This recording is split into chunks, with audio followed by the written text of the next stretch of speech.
All right. Well, now, Halitics, I'm Hal Ginsberg. So glad to be talking to you today. It's Tuesday, and we had an Arlen Monday. So a little confusing for me because normally we have Arlen on Tuesday, but we were accommodating him and went on Monday. He'll be regularly Tuesday, though. We were talking about this after the program, and I think that day works best, at least from my vantage point. I like having Arlen on a lot, and Tuesday seems to work out well. We have a good guest for tomorrow. We have, and let me just get my other light on. I just realized I didn't have it on. I thought I did. I just have to turn on this switch here and then this here. Let's hope it works. Oh, and I was not. There we go. So you see a little bit better brightness there, as well as my printer. Wow, a lot of different tech stuff going on at once. 240-242-5646 if you want to join me. Would love to talk to you today. And yeah, I'm going to get into it a little bit, the vaccine talk. I usually have steered somewhat clear of that, but the New York Times had a very detailed and I think very good article. Now, I told Arlen yesterday, sort of have a love-hate relationship with the Times. It is incredibly thorough in terms of the breadth of its coverage with so many different topics. I think the writing is extremely good.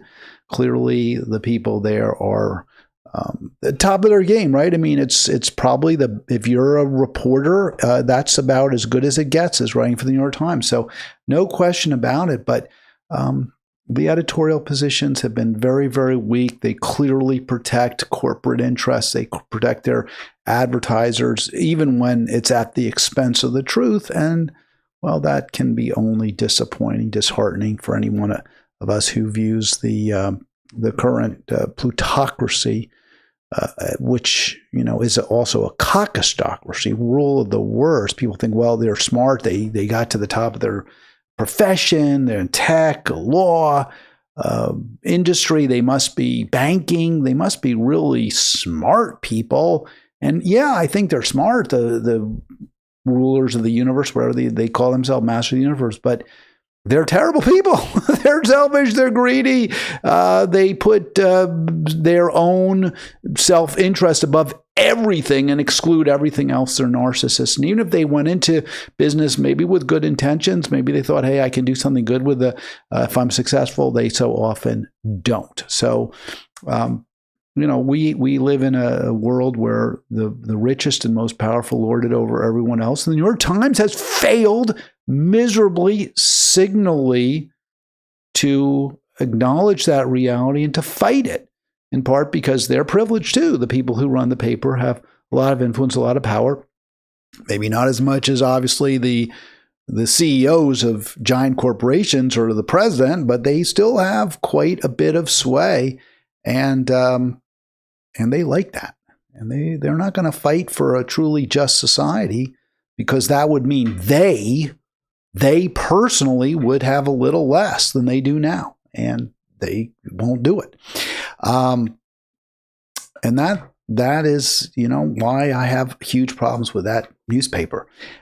They do a good job, though, covering this situation involving the Health and Human Services Secretary, Robert F. Kennedy. And I thought this was a pretty interesting, or maybe very interesting story. That's why I'm covering it right now. The investigation that RFK Jr. has announced into the etiology of autism. And he is well known and has been presented and described as a conspiracy theorist who believes that vaccines cause autism. He's backed away from that a little bit.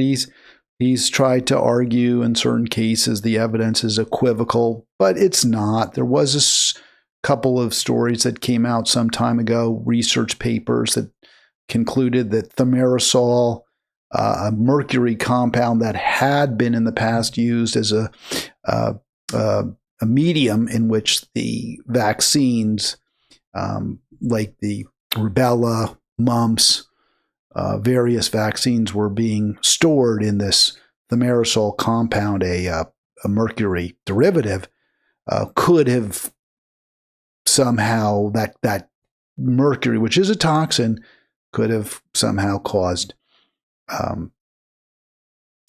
autism, right? Or increase the likelihood. It couldn't be the only cause because we've had autism since before we've had medications. So obviously it's not the only cause, but it could increase the likelihood that you would contract or you would be born with this or you would get it after you got your vaccine. So that's been debunked. I mean, the New York Times does a really, really good job explaining exactly why that theory doesn't hold up and the evidence doesn't support it. Many millions of people, perhaps some people watching this video, do believe that vaccines cause or can be a cause of autism. And it's unfortunate because, we want evidence to determine our decisions. The New York Times, I think, does a good job debunking the argument, and we'll get into it in greater detail. I'm going to actually start with or segue quickly into the situation in Gaza, as I always do. But I think the Times itself has to bear a lot of the blame for people's questions, doubts about the efficacy of vaccines. And I've gotten into this argument with people, with liberals who are like, oh, can you believe these yahoos, these dummies, these dopes in the heartland who question the efficacy of vaccines, and they're putting their own children at risk and they're endangering me. My God, there could be an epidemic and I could get sick because,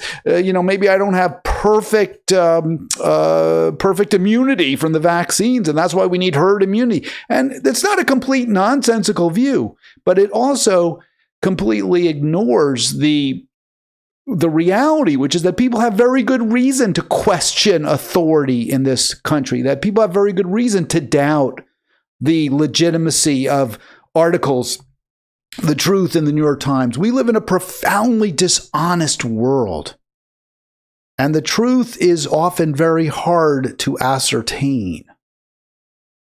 And elites, experts lie. So it's understandable that people would question, would doubt what they read in the newspapers. I always got so frustrated by, and I still do, all the deniers, the global warming deniers. It's clearly happening. But, if you can't trust anybody, why would you trust a newspaper? Why would you trust the New York Times? Why would you even trust NOAA? I think there's good reasons to, because it's not in their interest as far as I can tell. They're not really benefiting from lying to you. But the vaccine manufacturers are benefiting if you believe that their vaccines are safe, and they make enormous profits from selling those vaccines to the government. So I do get the skepticism there. Gaza's health ministry says 58 Gazans killed by this is Haaretz, so they're calling it the IDF. This is the Israeli paper. I thought I'd use Israeli media as a source, unlike usually where I go to the Palestinian media, or more likely even Turkish, Anadolu Ajansi. But here, Haaretz reporting 58 Gazans killed by the Israeli occupying force in the past 24 hours. And again, from Haaretz, since Israel broke the ceasefire, almost 20% of the Palestinians killed in Gaza were awaiting aid. So we're witnessing a genocide. There's no question this is happening. We're seeing the pictures. We're seeing the starving children. We're seeing the bodies. We're seeing, everything that's as awful as it could possibly be. And even still, the New York Times will often frame its descriptions of the situation in Gaza by trying to provide Israel with justification. So why would people believe media? It's so clearly skewed. It's so clearly biased. You're certainly not going to believe government of Donald Trump. He lies all the time. So it's understandable that a theory, an unproven, in fact, a hoax that claims you could be endangering your children when you give them vaccines. It's understandable that nonsense that charlatanism, I think charlatanism is a word, quackery is actually lapped up by many, many millions of people. This program, I think more than any other on YouTube, and I know I'm a little bit skewed. I'm trying to get that those pictures not to be in the background, not to be slanted in the wrong direction. And I'm having a heck of a time figuring it out. We'll work on that later. Obviously, I'll have to. But we're about solutions here. So the question then becomes, how do we convince people? How do we persuade people to trust, as I said, the science? I mean, you have to trust something, right? RFK Jr. says that parents should do their own research to determine the efficacy of vaccines. Well, we can't. No, we're not doctors. We're not biologists. We're not chemists. We have to trust the experts in many cases. Sometimes it's obvious. Sometimes the evidence is clear, like it's getting hotter. There's no question about it. But why is it getting hotter? There's an argument. There actually isn't a legitimate argument, but people will argue whether it's, and some people even say it's really not getting hotter. You know, you say it's hotter where you are. Well, maybe it is, but that doesn't mean it's hotter, you know, in the town, 100 miles to your west. And then you get into a dispute. Well, maybe it's really not getting hotter. You can't trust the data. The thermometers are made differently now. So there's always going to be doubts about the facts. One way we can agree is if we live in a society where all have enough and none have too much, when there isn't enormous profits to be gained from fooling you, making you a chump or a sucker, when you don't, when you aren't simply viewed as a profit source, as a consumer or an input, a labor input by the elites. When people are viewed as what we are, human beings, we're much less likely to be fooled. Since October 7, Israel and the U.S. have killed a minimum of 62,064 Gazans. That's a 60 more than yesterday. Now, I had 58 deaths reported by Haaretz. I think the reason it's 60 more than yesterday is because there are two more bodies came in, but they weren't necessarily killed yesterday or today. They were killed maybe months ago, years ago. So you see an increase in the total number of dead ascribed to this war by Israel on the people of Gaza, but 58 from yesterday. And now we have over 10,500 Gazans killed by Trump and Netanyahu since the a resumption of hostilities, of attack, of slaughter by Netanyahu in March. Again, if you want to join me, 240-242-5646, would love to talk to you. 240-242-5646. And so let's get into this. Here is the issue of pharma, big pharma. Here is our friend. Is he really our friend? I don't consider him much of a friend right now. RFK Jr. On with Dr. Phil. There's a interesting TV doctor, Dr. Phil, made his name, I guess, made his bones from Oprah. And he certainly made the most of that very, very profitable connection for him. Here's RFK Jr. on Dr. Phil. With my children. My question for you is, what would your advice be to a mom of a newborn or a mom who's expecting a newborn in regards to vaccines, knowing that most traditional Western doctors do not like to entertain the idea that vaccines are not safe? Okay, 30-second answer, and we'll move. I would say that we live in a democracy, and part of the responsibility of being a parent is to do your own research. You research the baby stroller, you research the foods that they're getting, and you need to research the medicines that they're taking as well. Okay.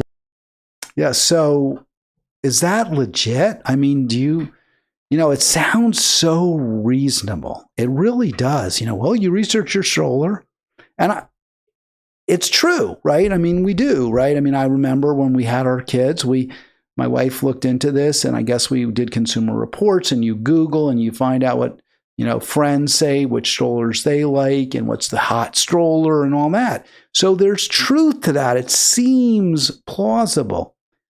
But, lay people, non-scientists, non-doctors, we're not in a position to evaluate the studies and determine what's real, what's accurate and what isn't. We do know that many diseases were scourges of humanity for millennia. And because of antibiotics, vaccines, they no longer are. So we know that these vaccines work. There's no doubt about it. We don't have the Black Plague anymore.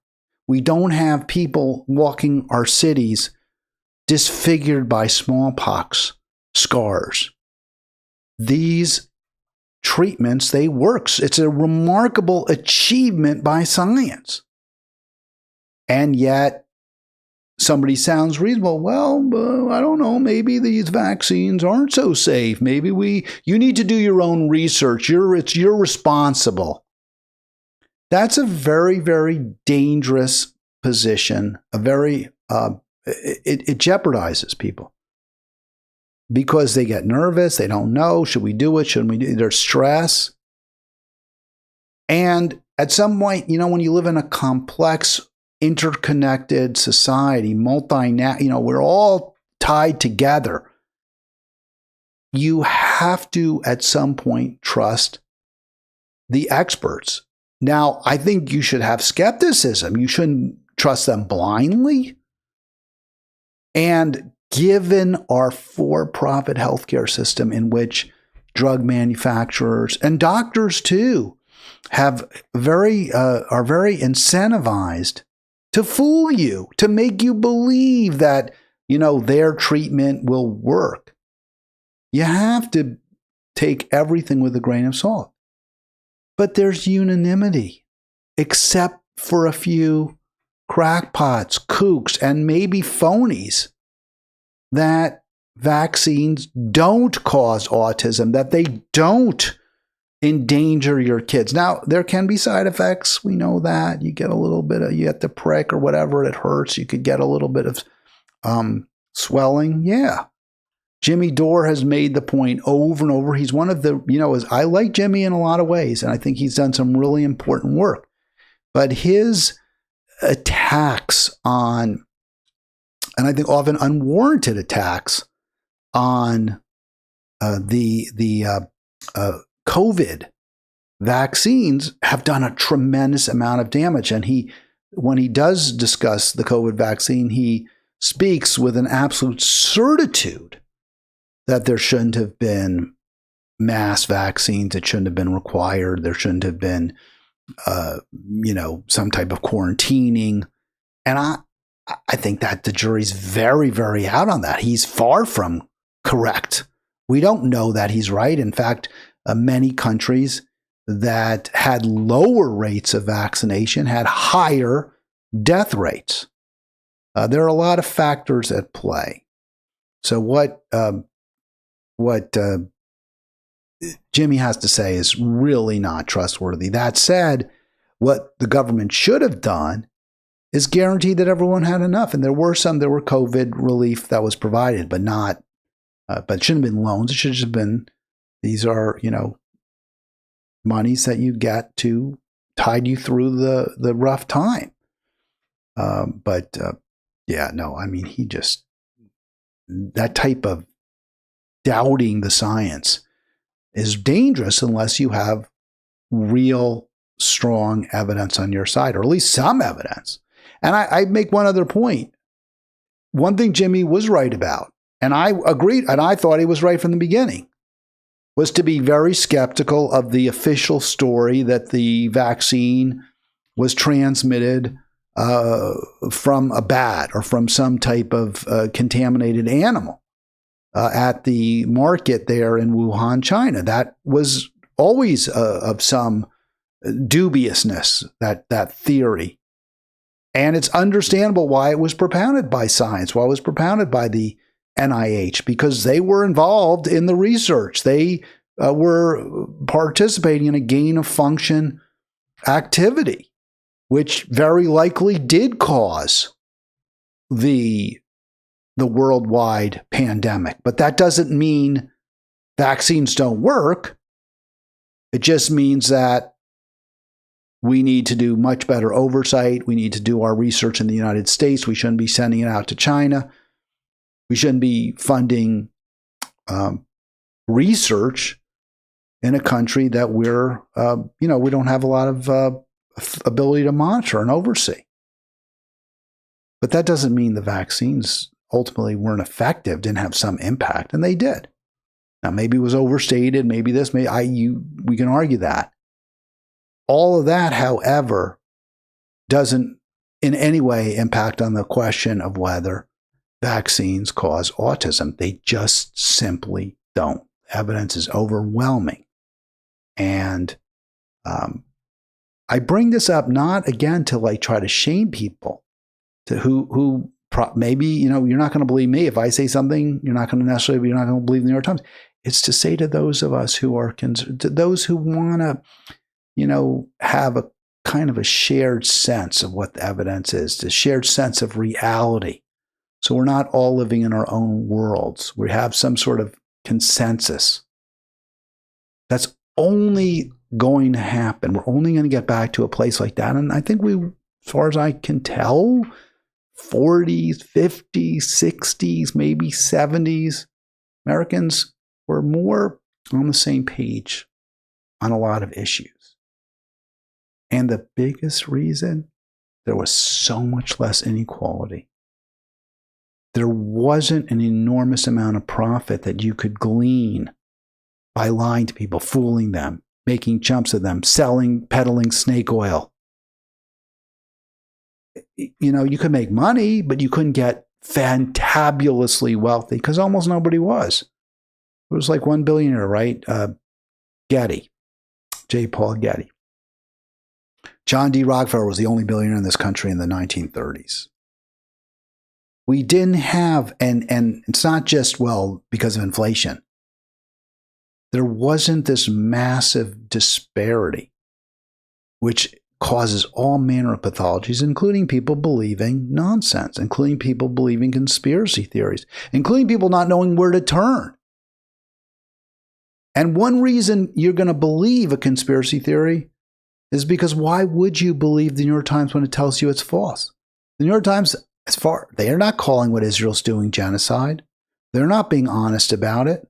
They told you, the New York Times told you to vote for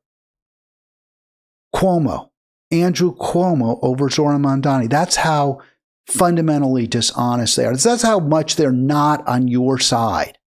Is somebody who's purely corrupt, somebody who takes calls from Donald Trump, somebody who actually did kill people during COVID, Andrew Cuomo, somebody who's a serial sexual harasser, Andrew Cuomo. That's who the New York Times told you to vote for. So if that's who the New York Times is, why would you believe the New York Times when they tell you that autism isn't caused by vaccines? They're not credible, right? They're just simply not credible. But this op-ed piece makes it very, very clear, and unless it's complete lies, it's completely made up, and I don't think it is, then we can conclude vaccines don't cause autism. By the way, don't forget, click like, click subscribe. So the main source for the claim that vaccines could cause autism or do cause autism is this father and son duo, Geyer, and their work has been repeatedly debunked. By the way, there you go. Let's see if we can get that. Yeah. Do click subscribe.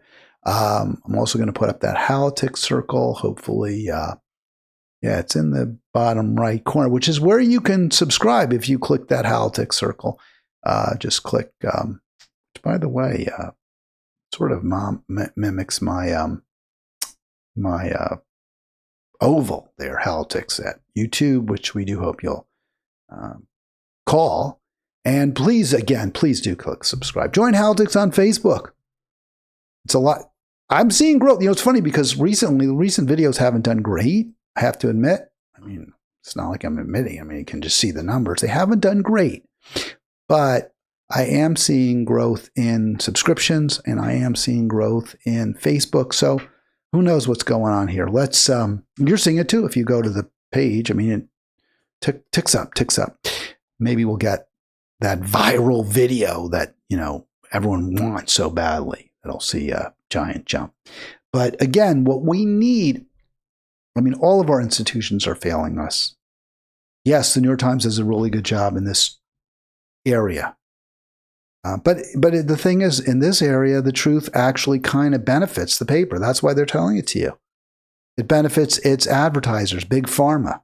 Because Big Pharma wants you to believe that their vaccines are safe and effective. In fact, they are. but Big Pharma is not credible.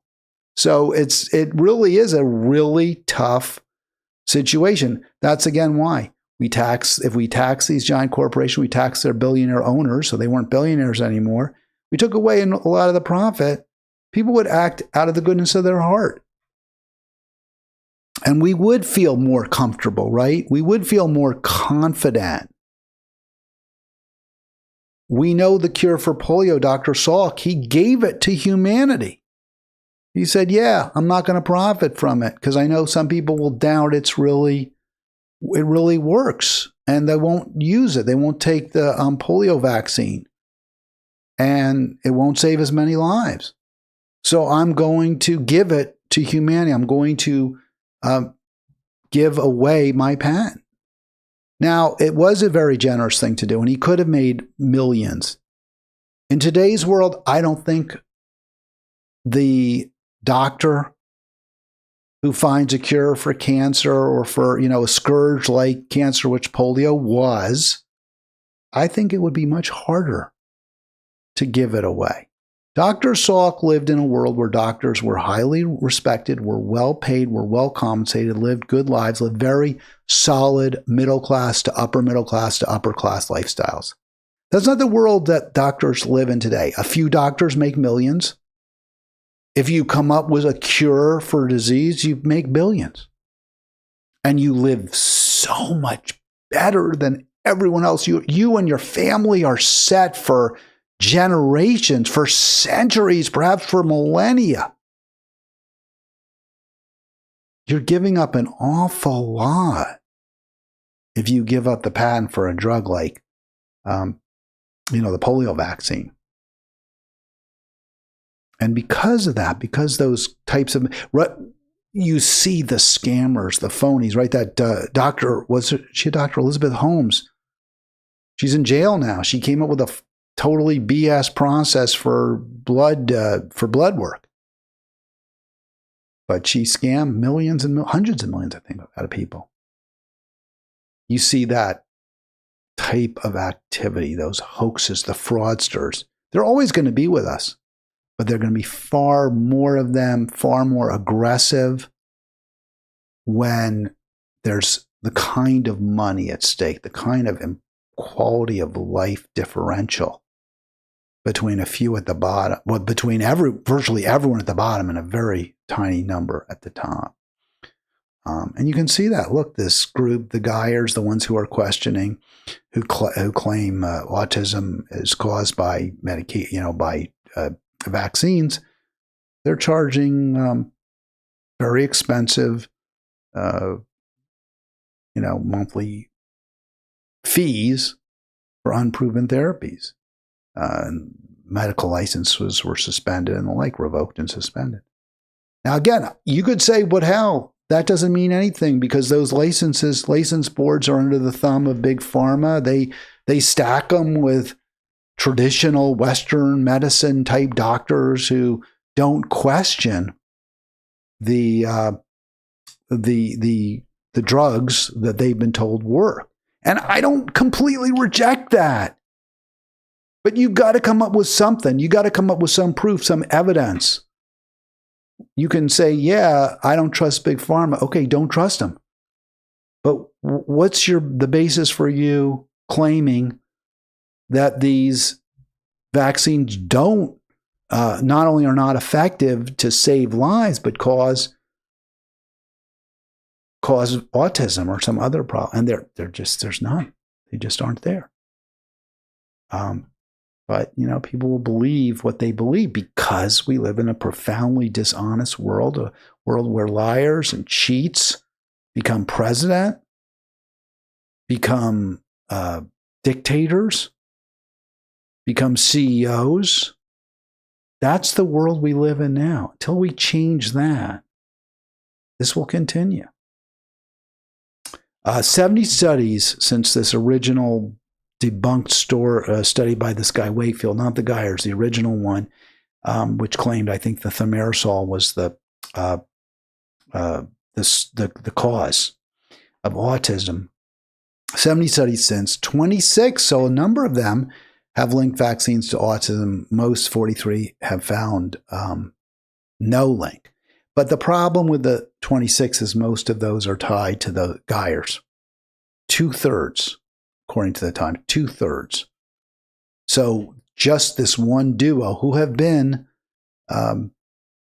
they've lost their medical licenses in a number of states. Wherever they tried to practice medicine, they've been I don't think it's called defrocked. That's if you're a priest, but they've been, their licenses have been removed, taken away from them. 2/3 of the studies that say there's a link.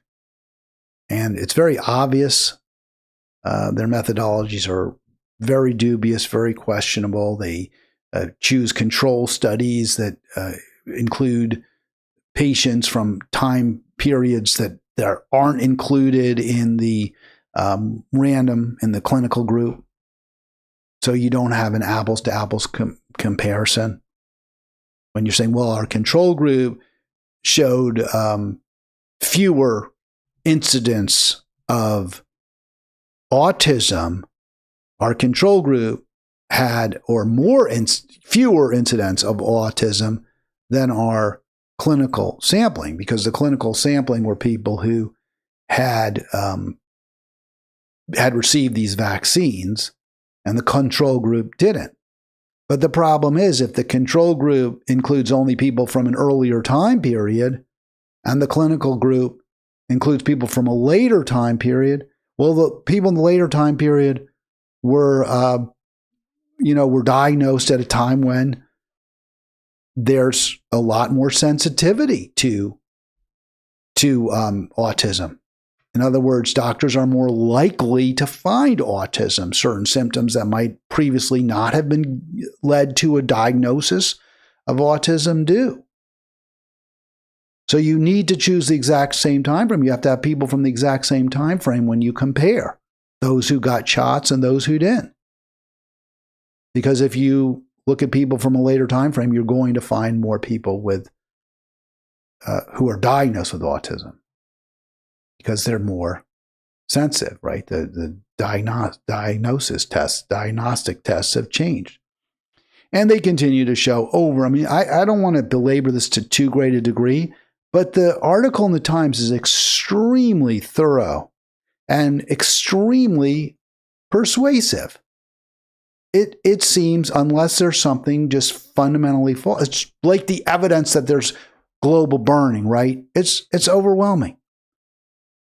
Burning fossil fuels is burning up our planet. Vaccines don't cause autism.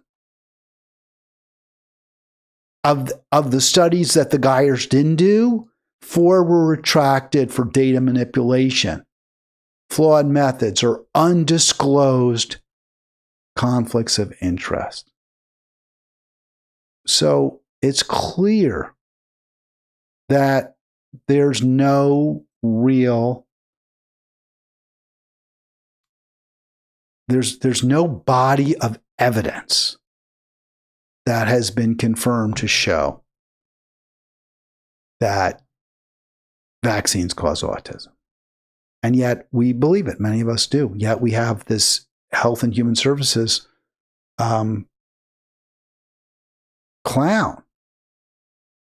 who's on this, wild goose chase to find something that isn't there. So it's very unfortunate. And this is where we are as a country. The only way, again, we have to look in the end, what causes these kinds of pathologies? where people believe what just is not so. And again, a lot of it is a dishonest society, where no one's you can't trust anybody. Sad, but it's the way it is. It's profoundly dispiriting. Most of the rise in autism diagnosis is due to improved awareness, standardized diagnostic tools, expanded access to screening, and changes by the APA that broadened diagnostic criteria for autism and combined several conditions under the umbrella. So I mean, I don't think there's any doubt. There's other factor is parents are older when they're having kids. And apparently there is a correlation between the age of both parents, of either parent, right? You could have a younger mom and an older dad, and the likelihood that their child will suffer from autism is actually greater than if you have two parents in their early 20s. So a mom in her early 20s, a dad in his 40s, more likely to have autism. The reverse is also true. So a mom who's maybe in her late 30s, 40s, a younger dad, more likely to have a child with autism. Two older parents, both in their late 30s, 40s, they're even more likely to have a child with autism, and parents are waiting to have kids. So that's another fact. But people don't, we want to believe, there's simple answers. It's the corrupt system. Life is so unfair right now. We live in a world, again, that everywhere you look, things are terrible. It would make perfect sense that it is Big Pharma that's lying to us. It is the New York Times. It is doctors. They're all in cahoots to prick us with this terrible compound that makes our kids autistic. And having an autistic child can be life. It's life, very, very life altering. Let's put it that way. I don't want to say it's life destroying. There's a lot of different factors involved. But if you're a working class family, it can just be devastating. Some kids with autism, they may be high functioning in certain areas, but in other ways, they can't make friends. They may not be able to ever hold a job. It's a very, very significant challenge for families, especially not wealthy ones.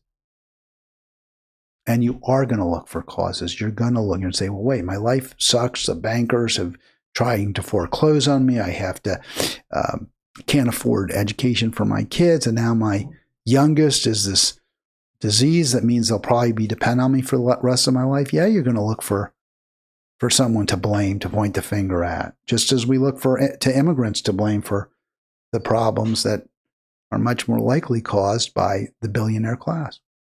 All right, 240-242-5646. If you want to join me again, we're about solutions here. The solution is we have to join together and elect people who are going to fight tooth and nail for a progressive populist agenda to redistribute wealth and income down. Now, I said, and the theme is dishonesty.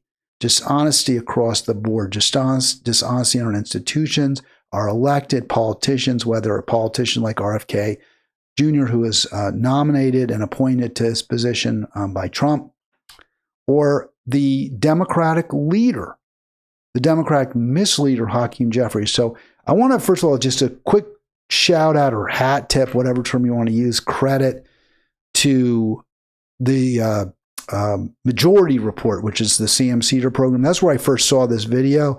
I'm going to the original source, the Bulwark, so we're not going to have the filter, but I will play a clip from Cedar's program to kind of illustrate my point about how we all live in this murky, foggy world where the truth is so often hidden from us. Even And I don't think Cedar's the worst. He used to really drive me crazy. He can be very smarmy, but I think he's gotten a little bit better. He's a little more critical of the Democrats than he used to be. I give him credit for that. But even so, he's not, in my view. And I'm not saying he's lying to you, or even not coming clean with you, but he has a perspective that has a massive hole in it. Here is the bulwark. There's Kristi Noem in the middle. I don't think she was on the program. It's just Jeffries, at least the clip I have here, the Democratic House Minority Leader.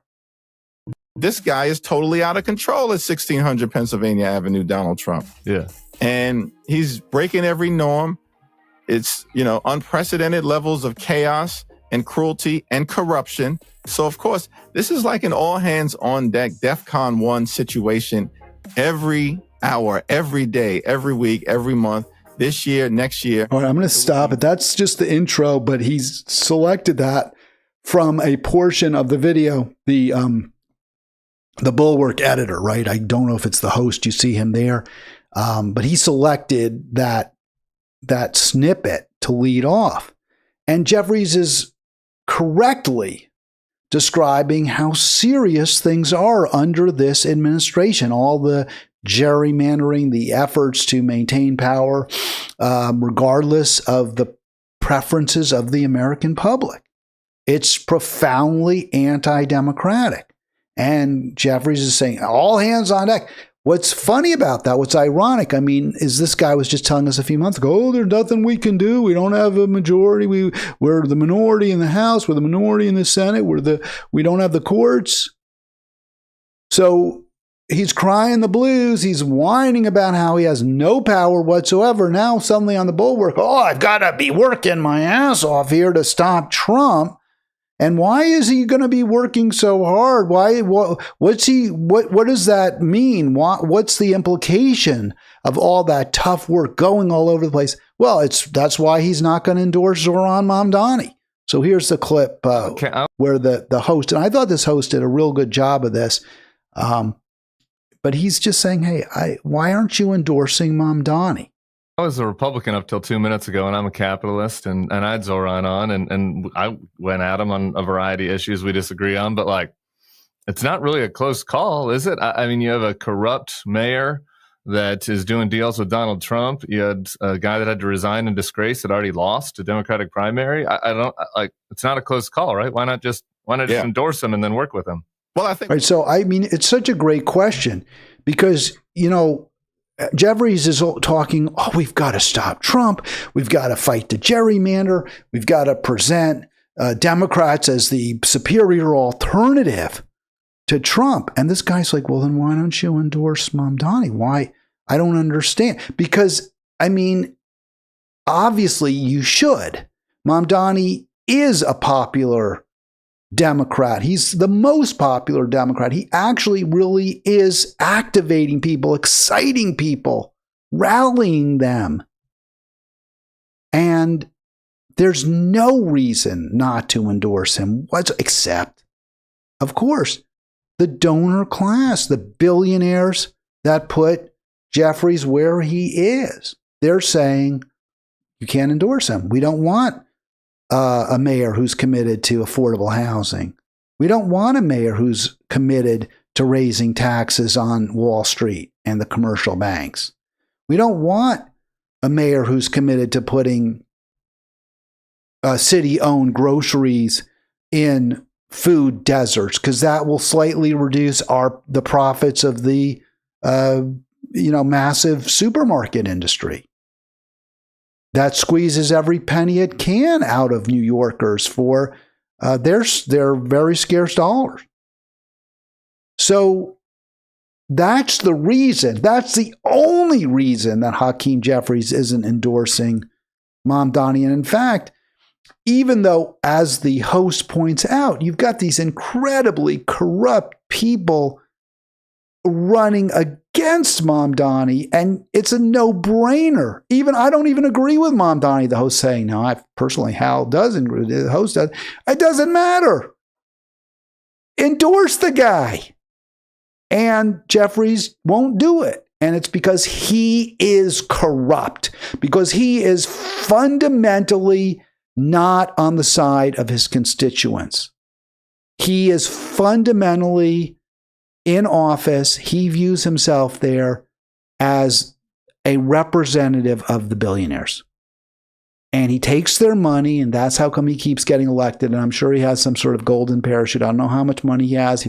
I'm not going to speculate, but I'm sure his understanding has, and it's been made very clear to him that as long as he plays ball, he'll be very well taken care of. And do I have any insider information to say that? No, I just think that's got to be the case. So let's just hear. The guy's like, why don't you just endorse him? What I can say is that he's the only one I'm scheduled to talk to. Okay. And the guy's like, what kind of a stupid... So he's saying, well, I'm not going to endorse Adams or Cuomo. He's the only one I'm going to talk to. It's crazy. This is your Democratic Party. This is why we have to go in a different direction. This is just not... And look at that smirk. It's nauseating. It's absolutely nauseating. This guy is your Democratic leader. Every AOC voted for him. That's who he is. That's who they are. That's who that party is. That's why people will not believe. The New York Times told you to vote the way Hakeem Jeffries wanted you to vote. The New York Times told you to vote the way Donald Trump wanted you to vote. So why would you believe the New York Times when it actually does tell you the truth that vaccines don't cause autism? Of course, you're not going to give the New York Times much credence. I could say, again, this is why we need to reduce wealth and income inequality. This is why we need progressive populism. I actually believe that's true. I think part of the reason the New York Times lies to you so often, why the New York Times has become so neoliberal, is because the benefits to its owners and top managers are so great. Low tax rates, significant, much bigger advertising budgets, right? If the editorial position of the paper was pro-labor, pro-worker, pro-consumer, pro-New Yorker, pro-employee, I doubt that Goldman Sachs and ExxonMobil and whoever else, Pfizer, would be taking out those enormous full-page ads that at least they used to, but I don't know because I don't read the paper much anymore. Here's the majority report. Again, this is where I first saw this clip of this truly loathsome House minority leader that every single Democrat in the House of Representatives voted for. That's who they are. That's why you have to move. We have to together build something better. You endorse a guy like Zoran Mamdani. And the point, though, is that money right now is showing that it may not make a difference in all of these races. In many of them, it will. But what did we just see in Wisconsin? So Vigeland is saying is Hakeem Jeffries' position doesn't really make sense. What she's assuming there is that the reason Jeffries doesn't want to endorse Mamdani is because big money is against Mamdani. But it's not fundamentally because Hakeem Jeffries is corrupt, which is the reason. Fundamentally, Hakeem Jeffries is corrupt. That's why he's not supporting Mamdani, because he takes marching orders from big money. But Vigeland is providing some nuance here, which I think is wrong. She's suggesting, well, Jeffries may legitimately believe that only if Democrats have big money on their side can they win. But that's not quite what's in Jeffries' mind. Jeffries' mind is more, I take orders from big money because they benefit me, because it's to my advantage. Yes, it may help the party sometimes, maybe, I don't know, but that helps me too.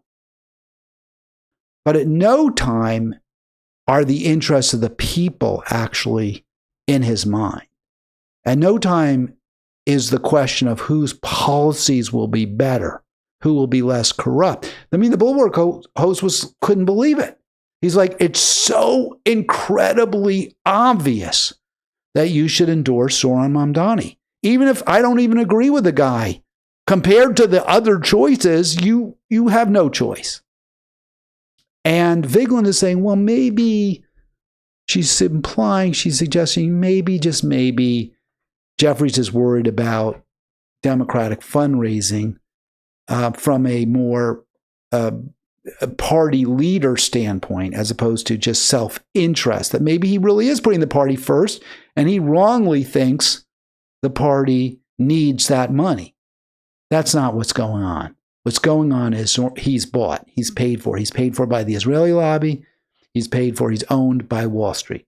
That's why he won't do what is best for the American people. Most amount of money ever spent in that race. And there was a partisan fight, sure.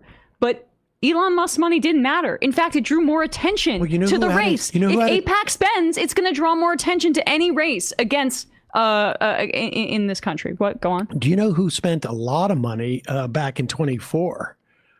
In the 2024 election, who had a ton of money? Kamala Harris. Yes. Yes. Like, the point is that that's what his primary purpose, he thinks, is basically to make sure that it's a favorable fundraising environment for the right. So that's what she's saying. Hakeem Jeffries is thinking his responsibility is a favorable fundraising environment. I think that's giving him far too much credit. I don't think it's about a favorable fundraising environment. It's about what's best for Hakeem Jeffries. It's about what will make him richer. What will make sure he has the most power and money. It's not about the putting the party first. I think they're giving him way too much credit. Now they're saying he's wrong, that this isn't what's best for the party. I'm saying I don't even give a crap what's best for the party. Do what's best for the American people. But you're not. You're doing what's best for you. The people in his caucus that are not in liberal commie New York City, but he is completely, thankfully, because I hope this is the end of his political career, misreading the moment about what Mamdani represents outside. See, she's thinking he's getting it wrong. He's not getting it wrong. He doesn't care to get it right, does Jeffries. Just cares to get it right for himself. And, I guess his donors. It's not just the appeal here in New York. It may look different in other parts of the country, but activating non-traditional voters disaffected by the political system, is something that the Democrats feel they can't control, they can't get a handle on, and it doesn't have the micro-targeting of those small sliver of never-Trump Republicans that are hyper-focused on because they spend money and donate, and that they can be targeted by pricey ad buys that make consultants rich. It's crazy, the level of corruption that's on display here. But they're making... So now she does use the word corruption. She absolutely does. And I'm not clear. I think the context she's saying the corruption is in the consulting class. But she does touch on it. So I give her credit. But it's still... corruption she's implying, Emma Vigeland is implying there is that the party is putting fundraising ahead of everything else. But it's really beyond that. It's that you have individuals like Jeffries, like Chuck Schumer, who do what they're told, who follow marching orders. They don't even go to that analysis, which is what will net the party more money and in the end lead to more victories. They don't go that far. It's just what will lead me to getting more money. Like what you said, Barack Obama opening up the Arctic for drilling in 2015, and then after he leaves office a couple of years later, going to give $600,000 speeches to the Carlyle Group, which is very involved in drilling. It's not hard to see that through line. On MSNBC last night, I got no pushback.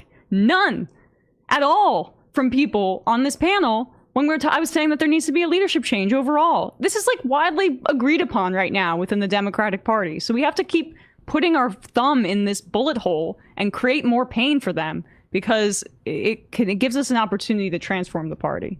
So she thinks the party can be transformed. We disagree. She does bring up Catherine Clark as number 2. Catherine Clark did use the word genocide at one point to describe Israel's actions very recently, but she kind of backed away a little bit from it. She didn't say it's not genocide, but well, we can understand why Israel would have been reacting to October 7th. So no, Catherine Clark is hardly some great leader. And you can see even with the majority report, and this goes to the whole point I make, where you can't, the truth just is so hidden. It's so you got to go cut through so many layers to get to it. And partly it's such a dispiriting truth, right? That all of our elected leaders, virtually every last one of them, from AOC on to Bernie, they're all crooked. They're all dishonest. They all mute their messages. They all tell you what they want you to hear, what they think will benefit them if you hear it, rather than just telling you the truth.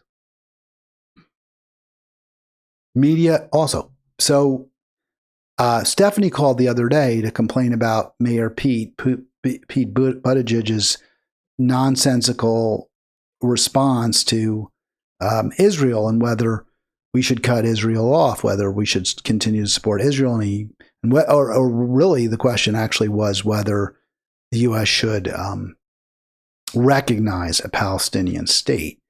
And he just hemmed and hawed and wouldn't give an answer. And a perfect example of how corrupt our system is, right? I mean, he's controlled by the Zionist lobby. He's controlled by AIPAC.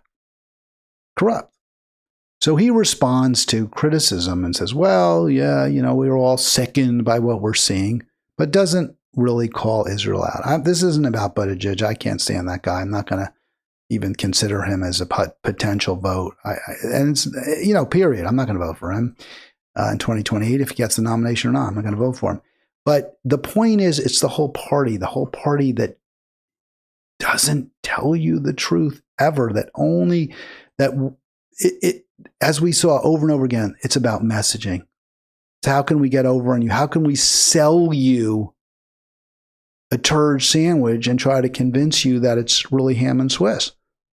So not just Buttigieg, Politico tells us, Democrats across the party are searching for solid ground on the Israel-Gaza topic. And I love that framing. It's not that they're searching for the truth. It's not that they're searching to solve the problem, to stop the killing.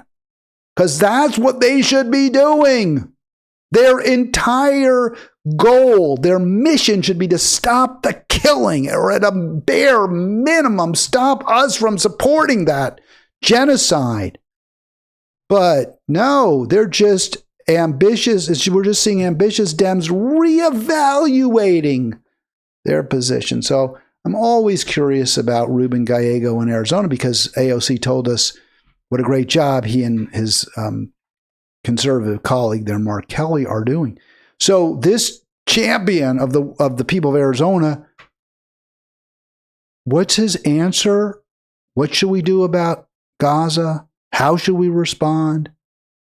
Well, my position is evolving. 8% of Democrats support Israel. This is such a great, beyond just the humanity, the morality, this is such a great wedge issue. The Republicans are already at each other's throats over this issue. You've seen Marjorie Taylor Greene having the guts, the courage to call out Randy Fine, to take issue with Trump's policies, although she kind of tries to protect him a little bit. The Democrats have nothing. My position is evolving. Wes Moore and Josh Shapiro were talked about as potential presidential nominee candidates, right, in 28. They're keeping their powder dry. We're not going to engage in nuts and policy questions. How can this be okay? How can this be okay? Kamala Harris refused to comment. Remember, all you people, Ro Khanna is a defining issue, but he doesn't say what the policy should be, what the Democrats' actual policy should be, how they should define themselves. How about we define ourselves as against genocide? How about we define ourselves as champions of the victims? How about we define ourselves by insisting that we don't give another penny of aid and we don't give another bullet to Israel? How about we define ourselves that way? Why is that hard? What is the It's only hard because of the money. That's the only reason. And the power of the AIPAC lobby, the Zionist lobby. That's why. That's why we're complicit in genocide. But what a hell of a defense that is for your Democrats.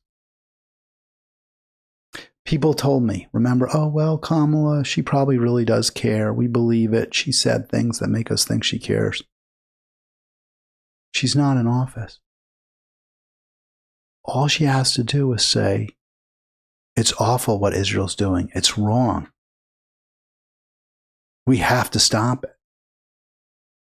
She can't say that. What the hell is the matter with her? Right, 240-242-5646. 240-242-5646. Everyone lies to you. That's why it's so hard to know what the truth is. New York Times lies to you, then they tell you the truth. I don't know. Are they lying now? Were they lying then? AOC, I mean, Kamala's working tirelessly for a ceasefire. She can't even say we need a ceasefire. She can't even say that. This is what AOC told you at the convention. Why would you ever believe a word she says? Ruben Gallego, my position is evolving on Israel. Here's, I played this clip before. Here's AOC in Tucson. Know that you will continue to make us proud in Congress as well. In fact, one thing I love about Arizonans is that you all have shown that if a U.S. Senator isn't fighting hard enough for you in the Senate or elsewhere, you're not afraid to replace her with one who will and win. All right, so I'll stop there. That I found that such an just such a pathetic slam at an admittedly awful senator, Kristen Sinema. But Kristen Sinema's out of office. There was zero political bravery in AOC slamming Kristen Sinema. Kristen Sinema's gone. If you want to show some leadership, you go after the people who are there, who are standing in the way of the policies that we need to make America better. And even if you're like Hakeem Jeffries, according to Emma Vigeland, just trying to do what's best for the party, are they doing what's best for the party? Are Mark Kelly and Ruben Gallego, the guy who just said, she didn't know it at the time, but he was very staunch pro-Israel. Is Gallego doing what's best for the party when he tells you that his position on Gaza is evolving? Let's just play a little more. And that's how you got Mark Kelly and Ruben Gallego. And that's not all. Last week, when other Democrats caved in the Senate, your senators stood strong against the D.C. pressure and voted no against the Republican spending bill that cuts billions for the working class. Yeah, they voted no on that, but Schumer overrode them. Remember, the vote only happened because Schumer allowed it to happen. And so they voted no. The bill still ultimately passed. So it was kind of a hollow victory. But okay, they did one good thing, I suppose. But, AOC, for all that talk of how great they are, like one of her signature issues, and rightly so, it's an incredibly important issue, is Medicare for all, right? We know she's been a champion of Medicare for all. She's one of the, I believe, co-sponsors in the House. So I figured, well, if AOC is calling them Arizona champions, I really wanted to find out. Well, have Kelly and Gallego, where are they on Bernie's Medicare for All bill? Have they joined it? And this tells you, I think, all you need to know about just how bad those pro-working class U.S. senators from Arizona are. They're worse than Cory Booker. They're worse than Kirsten Gillibrand. They're worse than Adam Schiff. Those two have failed to be co-sponsors of Medicare for All. So those are the champions, according to AOC. So no one is believable. No one is credible. It's no surprise people don't believe what's actually very clear. We need vaccines. Vaccines save lives. Vaccines are in our best interest. Vaccines don't cause autism. But, why should you believe the experts? Why should you believe the elites? Why should you believe the newspaper record when it's so often telling you lies? And why should you believe Democrats? Because they lie to you too. And my only answer is I don't think you should. I think it's time for us to move on. We've got to move on to a different political paradigm. And that paradigm means Republicans and the Democrats are not the only games in town. I'll be back tomorrow. We have Chuck Pinocchio on. Looking forward to speaking to Chuck about healthcare and he's a DC resident, so he'll be talking about what DC is like under the Trump occupation. Thank you for being part of Halitics.